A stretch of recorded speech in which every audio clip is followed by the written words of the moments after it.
अस्सलाम वालेकुम dear students, welcome back to my channel. Students, आज हम मेटाबॉलिक एल्कलोसिस को डिस्कस करेंगे। मेटाबॉलिक एल्कलोसिस जो है वो टोटली ऑपोजिट है मेटाबॉलिक एसिडोसिस का। तो नाम से समझ आ रही है, ऐसी कंडीशन बॉडी के अंदर, ऐसा एसिड बेस इम्बैलेंस इसमें बॉडी के अंदर बाई कार्ब यानी अल्कली की अमाउंट जो है वो ज़्यादा हो जाती है। तो इसको हम किस तरह से डिफाइन करेंगे? It is characterised by primary rise in plasma by carb concentration and high pH with और विदाउट कंपनसेटरी मैकेनिज्म। यानी बॉडी के अंदर बाइकार्ब की कंसनट्रेशन ज़्यादा हो जाएगी, हाइड्रोजन की कंसनट्रेशन कम हो जाएगी और इस तरह से अल्टीमेटली ब्लड के अंदर पीएच की अमाउंट यानी पीएच का लेवल इंक्रीज़ हो जाएगा। तो इस कंडीशन को हम बोलते हैं मेटाबॉलिक अल्कलोसिस। अब मेटाबॉलिक अल्कलोसिस जो है वो बॉडी में दो तरह से जो है वो डेवलप कर सकती है। या तो बॉडी के अंदर से एसिड का लॉस होता जा रहा है, या फिर इनटेक जो है वो अल्कली का यानी बेस का बॉडी के अंदर जो है वो इंक्रीज़ हो रहा है। तो एसिड की लॉस की कंडीशन जो है वो मैंने नीचे मेंशन की हुई हैं, या अगर बेस बॉडी यानी इनटेक जो है वो उसका इंक्रीज़ हो गया है या कोई और कंडीशन है तो उसकी वजह से बेस की इंक्रीज़ होने की वजह से जो कॉजेज़ हैं, जो कंडीशन है वो मैंने यहाँ पर मेंशन की हुई हैं। तो देख लेते हैं लॉस ऑफ एसिड की वजह से कौन कौन सी ऐसी कंडीशन है जो एसिड लॉस की तरफ लेके जा रही है, जिस वजह से अल्टीमेटली कंपैरेटिवली जो बाइकार्ब की कंसनट्रेशन है वो बॉडी के अंदर इंक्रीज़ हो जाती है। तो वॉमिटिंग के केस में भी जो स्टमक एसिड है उसका लॉस होता है। एनजी ट्यूब सक्शनिंग अगर हम करते हैं तो स्टमक एसिड जो है वो लॉस होता है, उस वजह से भी लॉस ऑफ एसिड की जो कंडीशन है वो डेवलप कर सकती है। नेक्स्ट है फिस्टुलाज। अब फिस्टुला स्पेसिफिकली जो गैस्ट्रोइंटेस्टाइनल फिस्टुलाज हैं, अगर हम गैस्ट्रिक फिस्टुला की बात करें तो ओब्वियसली एसिड का लॉस होगा वहाँ से, तो उस वजह से मेटाबॉलिक एल्कलोसिस कंडीशन डेवलप कर सकती है। लेकिन अगर इसी तरह लोअर गैस्ट्रोइंटेस्टाइनल फिस्टुला बनते हैं तो उसमें जो है वो मेटाबॉलिक एसिडोसिस के चांसेस ज़्यादा होते हैं। तो अगर गैस्ट्रिक फिस्टुला बन रहे हैं तो मेटाबॉलिक एल्कलोसिस डेवलप करेगी। स्टीरॉइड्स के केस में अगर कोई पेशेंट स्टीरॉइड्स पे है तो ओब्वियसली स्टीरॉइड्स या कोर्टिकोस्टीरॉइड जो हैं वो कोर्टिसोल का लेवल बॉडी के अंदर इंक्रीज़ करते हैं, जिस वजह से बाइकार्ब की कंसनट्रेशन बॉडी के अंदर इंक्रीज़ हो जाती है। और पोटाशियम का जो है वो लॉस होता है किडनी से, बाइकार्ब जो है वो रिटेन होना शुरू हो जाता है, सोडियम की रिटेंशन होना शुरू हो जाती है, जिस वजह से मेटाबॉलिक एल्कलोसिस कंडीशन डेवलप कर सकती है। डायूरेटिक्स भी जो है वो लॉस ऑफ एसिड की कंडीशन डेवलप कर सकती हैं बॉडी के अंदर, जिस वजह से वाटर तो एक्सक्रीट आउट हो रहा होता है, लेकिन साथ साथ पोटाशियम भी जो है वो एक्सक्रीट आउट होता चला जाता है, जिस वजह से मेटाबॉलिक एल्कलोसिस कंडीशन डेवलप कर सकती है। नेक्स्ट है कुशिंग सिंड्रोम। कुशिंग सिंड्रोम के अंदर भी क्या होता है, बॉडी के अंदर कोर्टिसोल का लेवल इंक्रीज़ हो जाता है, जिस वजह से सोडियम की रिटेंशन करना शुरू कर देता है किडनी, लेकिन पोटाशियम की जो है वो एक्सक्रीशन होती चली जाती है, बाइकार्ब रिटेन होना शुरू हो जाता है बॉडी के अंदर, इस वजह से मेटाबॉलिक एल्कलोसिस डेवलप करता है। Hyperadrenocorticism same is the case with Cushing syndrome, जैसे कि कोर्टिसोल का लेवल जो है मिनरल कॉर्टिकॉइड के लेवल जो है वो बॉडी के अंदर इंक्रीज़ हो जाते हैं, जिस वजह से जो पोटाशियम है वो बॉडी से लॉस होता चला जाता है और बाइकार्ब की कंसनट्रेशन जो है वो रिटेन होती है बॉडी के अंदर, जिस वजह से मेटाबॉलिक एल्कलोसिस डेवलप करता है।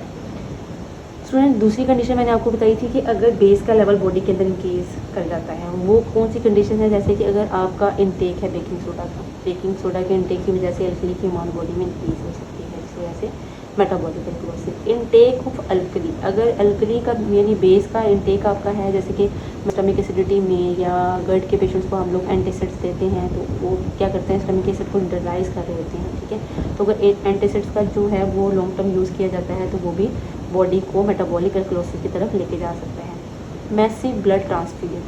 मैसिव ब्लड ट्रांसफ्यूजन में क्या होता है, आपको पता है ब्लड के अंदर एक एंटीकोगुलेंट हम यूज़ करते हैं सिट्रेट। अगर बहुत ज़्यादा मैसिव ब्लड ट्रांसफ्यूजन की जाती है तो वो सिट्रेट जो है वो बाइकार्ब में कन्वर्ट हो जाता है, जिसकी वजह से मेटाबॉलिक एल्कलोसिस कंडीशन डेवलप कर सकती है, क्योंकि बाइकार्ब की कंसनट्रेशन इंक्रीज़ होगी तो पीएच लेवल इंक्रीज़ हो जाएगा। देन लास्ट पॉइंट हमने डिस्कस करना है रेस्पिरेटरी इंसफिशिएंसी का। आपको पता है स्टूडेंट, जब रेस्पिरेटरी इंसफिशिएंसी होती है यानी गैसेस एक्सचेंज होता है वो इनअप्रोप्रिएट होता है, प्रॉपर्ली गैसेस एक्सचेंज नहीं हो पा रहा होता है, जिसकी वजह से क्या होता है, कार्बन डाइऑक्साइड बॉडी के अंदर रिटेन कर रही होती है, जिसकी वजह से मेटाबॉलिक एसिडोसिस कंडीशन हो सकती है। तो मेटाबॉलिक एसिडोसिस की जो कंडीशन है उसको कंपनसेट करने के लिए बॉडी मेटाबॉलिक एल्कलोसिस की तरफ जा सकती है। So respiratory insufficiency can also lead to the metabolic alkalosis. So students, these are the causes of metabolic alkalosis. वो चाहे लॉस ऑफ एसिड की वजह से डेवलप कर रहा है या बेस के इंक्रीज़ होने की वजह से डेवलप कर रहा है। अब हम चलेंगे साइन एंड सिम्टम की तरफ। Now students, come to the sign and symptom of the metabolic alkalosis. किस वजह से जो है वो कौन कौन सी कंडीशन जो है वो डेवलप कर सकती हैं मेटाबॉलिक एल्कलोसिस की वजह से। तो माइल्ड केसेस देखेंगे और हम स्वेयर अल्कलीमिया के पेशेंट्स को देखेंगे कि वो किस तरह से प्रेजेंट करते हैं। तो जो माइल्ड केसेस होते हैं उनके अंदर सिर्फ मसल ट्विचिंग, लाइट हेडेडनेस या टिंगलिंग सेंसेशन होती है, जो माइल्ड केसेस होते हैं, ठीक है। लेकिन जो सीवियर अल्कलीमिया के पेशेंट होते हैं उनमें एक कंडीशन जो है वो डेवलप करती है हाइपोकैल्शियमिया, क्योंकि जब बॉडी के अंदर बाइकार्ब की कंसनट्रेशन ज़्यादा होती है तो जो आयोनाइज्ड कैल्शियम होता है वो प्रोटीन के साथ बाइंड करना शुरू कर देता है, जिसकी वजह से जो ब्लड के अंदर कैल्शियम का लेवल होता है वो रिड्यूस कर जाता है, जिसे हम बोलते हैं हाइपोकैल्शियमिया। तो हाइपोकैल्शियमिया के सिम्टम्स भी आएंगे पेशेंट को, साथ में मेटाबॉलिक अल्कलोसिस की जो मेन प्रेजेंटेशन है वो भी पेशेंट प्रेजेंट करेगा। तो हाइपोकैल्शियमिया की वजह से लेथार्जिक होगा पेशेंट, उसकी इनवॉलंटरी कंट्रैक्शंस होंगी मसल की, जिनको हम कन्वर्जन्स बोलते हैं।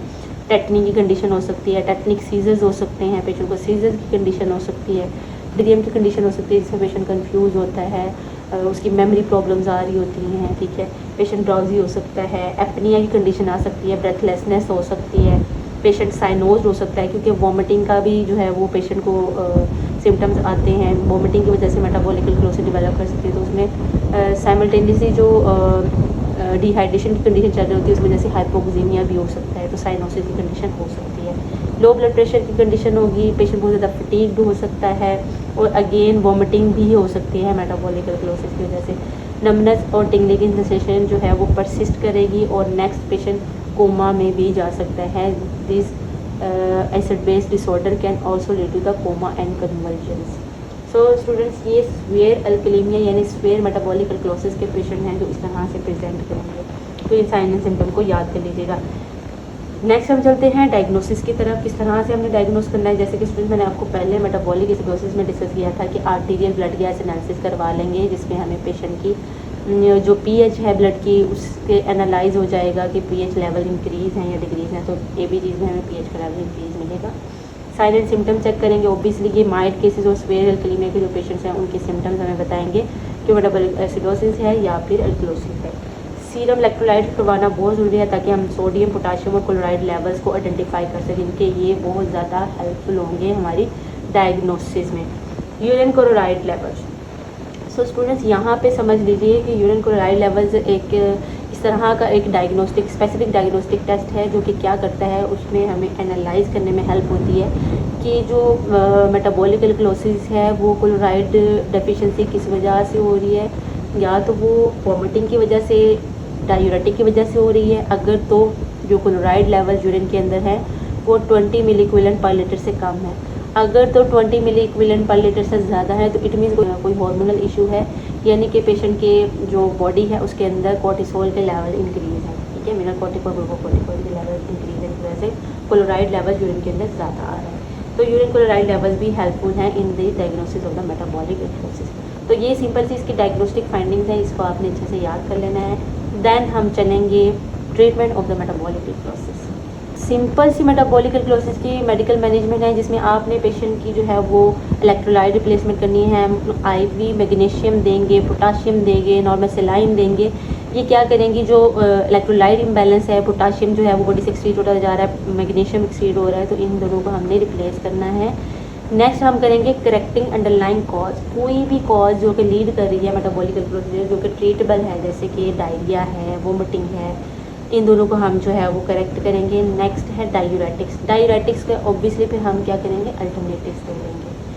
अच्छा स्टूडेंट्स, हम HCl एडमिनिस्ट्रेशन भी कर सकते हैं, IV इन्फ्यूज़ कर सकते हैं HCl एडमिनिस्ट्रेशन, लेकिन ये मोस्टली हम कब करते हैं, जब स्वेयर मेटाबॉलिक एसिडोसिस की कंडीशन होती है, ताकि हम एसिड बेस जो बैलेंस है उसको रिस्टोर कर सकें। लेकिन जो ACL की एडमिनिस्ट्रेशन है इसको हमने बहुत केयरफुली एडमिनिस्टर करना होता है, और फिर इसको टिपिकली ऑब्जर्व भी करना होता है क्योंकि इसकी कुछ पोटेंशियल कॉम्प्लिकेशंस आ सकती हैं। तो ACL भी हम एडमिनिस्ट्रेशन कर सकते हैं अगर पोटाशियम और मैग्नीशियम रिप्लेसमेंट जो है वो इतनी इफेक्टिव नहीं है। तो क्या होता है कि जब ACL हम इन्फ्यूज़ करते हैं तो intravenously source of hydrogen ion जो है वो प्रोड्यूस होता है, जिसकी वजह से वो कंबाइन करता है बाइकार्ब के साथ, जिससे वाटर और कार्बन डाइऑक्साइड प्रोड्यूस होती है, और इस तरह से ब्लड की पीएच जो है वो कम हो जाती है। फ्रेंड्स, नेक्स्ट हम अमोनियम क्लोराइड भी दे सकते हैं, ये भी सीवियर केसेस और मेटाबॉलिक एसिडोसिस के पेशेंट में हम देंगे, लेकिन जो अमोनियम क्लोराइड है ये मेटाबॉलिक एसिडोसिस काज कर सकता है, तो इसको भी हमने केयरफुली एडमिनिस्टर करना है, ठीक है। इसकी कोई ओवरडोज या इम्प्रोप्रिएट एडमिनिस्ट्रेशन से हमने जो है वो प्रिवेंट करना है। पोटाशियम स्पेयरिंग डायूरेटिक्स, जैसे कि मैंने ऊपर आपको डायूरेटिक्स के बारे में बताया कि हम फिर अल्टरनेटिव देंगे, तो फिर ऐसे